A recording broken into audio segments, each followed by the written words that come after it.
Shalom Bapak Ibu Saudara sekalian, Shalom Bapak Ibu Saudara yang saya kasih dalam Yesus Kristus. Selamat malam. Pada malam ini kita akan membahas renungan tentang bukti dari kita sudah mengalami sunat hati, yang bukti yang kelima. Mari kita satu dalam doa.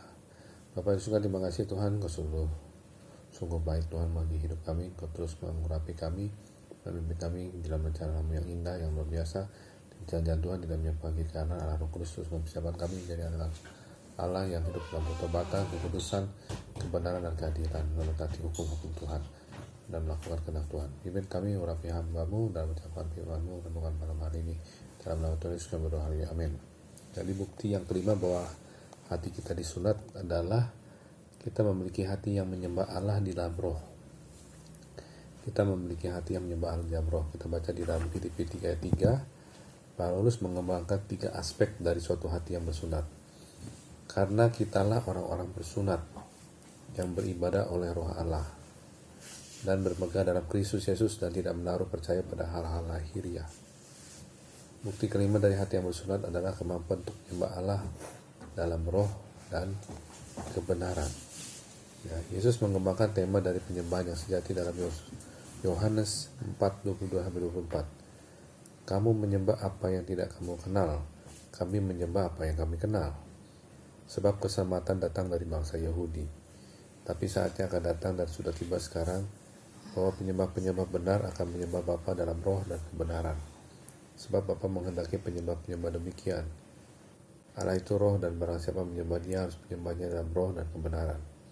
Tuhan mencari para penyembah sejati yang menyembahnya dalam roh dan kebenaran. Kita hanya dapat benar-benar menyembah Tuhan dalam roh dan kebenaran ketika hati kita telah disunat. Kalau hati kita telah disunat, kita dapat menyembah Tuhan dalam roh dan kebenaran seperti Daud dan tidak dihalangi oleh harga diri, tradisi atau rasa takut akan apa yang dipikirkan oleh orang-orang lain.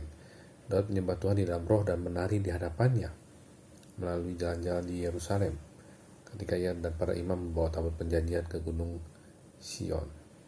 Ya, jadi kita ini benar-benar menyembah Tuhan dalam roh dan kebenaran. Amin. Mari kita dalam doa. Bapa surga, terima kasih Tuhan, kami mau disunat hati kami sehingga kami dapat menyembah-Mu ya Bapa dalam roh dan kebenaran.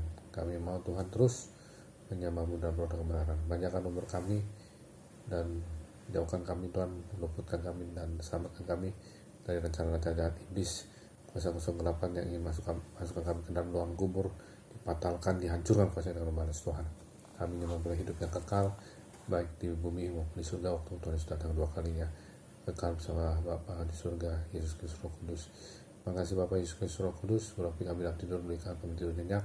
Kami mohon Allah Kudus menguasai alam sadar bawah sadar kami telah kematian mendadak, henti nafas di jantung, kematian mendadak, akut abdomen, kami telah ketukan demam, kami telah demam berdarah, penyakit demam berat, penyakit tipes, kami telah penyakit COVID-19 pada abang juga, kami telah penyakit hand foot disease, kami telah penyakit cacar monyet, ikat tangan juga kuasa dan dengan balas Tuhan. Terima kasih Tuhan, segala puji masukannya bagi-Mu dalam tulis kami berdoa, amin. Terima kasih Tuhan Yesus berkati, shalom.